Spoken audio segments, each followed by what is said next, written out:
Hey, this is Brad Kazmarski. Welcome back to Performance Pyramid.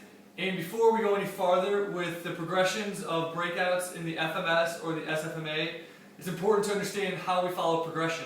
So within the Performance Pyramid, there's a movement-based progression that you might need to work on. And the 4x4 has pretty much taken care of this. This is going through the movement system, functional movement systems.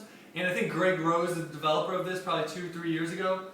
So the 4x4 is just a basic, simple way to understand how to progress back through movements. So if you're going from the SFMA, you're more going top down, or if you're going through the FMS, it's more bottom up.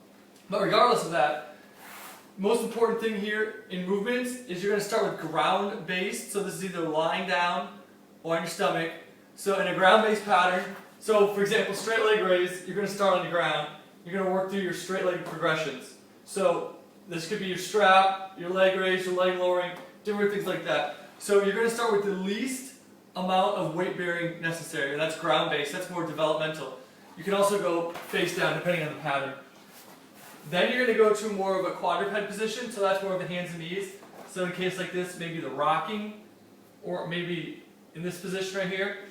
And that's just the natural progression from being on your back to your front to getting up on hands and knees. Then the progression in any pattern after that might be a kneeling variation. So in this case, it could be half kneeling. So you could be here working on your chops and lifts, more of the hip stability. And then obviously finish with the standing. So in that case, it's like a one leg RDL.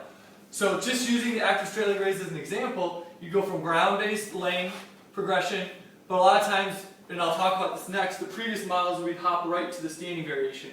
And that's what we talk about in making it stick. The making it stick part is the transition to a ground-based, then into more of a quadruped-based position, then into a kneeling to make that stick, and then into standing finally. So following that natural progression or wherever you need to go to on that movement, you might not always have to go there, but you might feel like that's your problem, or there, it's not making it stick, to go back to standing.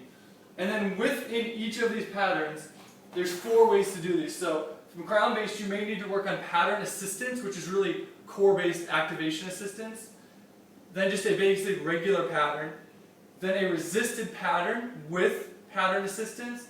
And finally, just ending it with resistance. And you can do each of these 4 at each of the steps along the way. You don't always have to do those, but it's a basic way to make sure that you do all those proper progressions. So in the quadruped, you do the same thing, all 4 of those if you need to, kneeling and standing.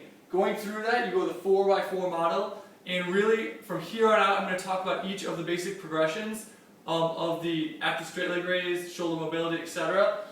But this is the basic understanding of where we come up with these choices. So when we hop right to those patterns, now hopefully you can refer back to this, understand why we might be putting a band in a certain spot, or why we might be doing resisted, pattern assisted in the proper order of that. So as long as you understand the 4 basic positions and the 4 basic assistance and patterns that we add in to make these patterns more efficient and effective, now you understand how we organize the progressions and honestly how you organize all of your training progressions in the weight room or on the field using these to make your movements better. So until next time, hopefully the 4x4 will help make sense of the following progressions which we're going to do next.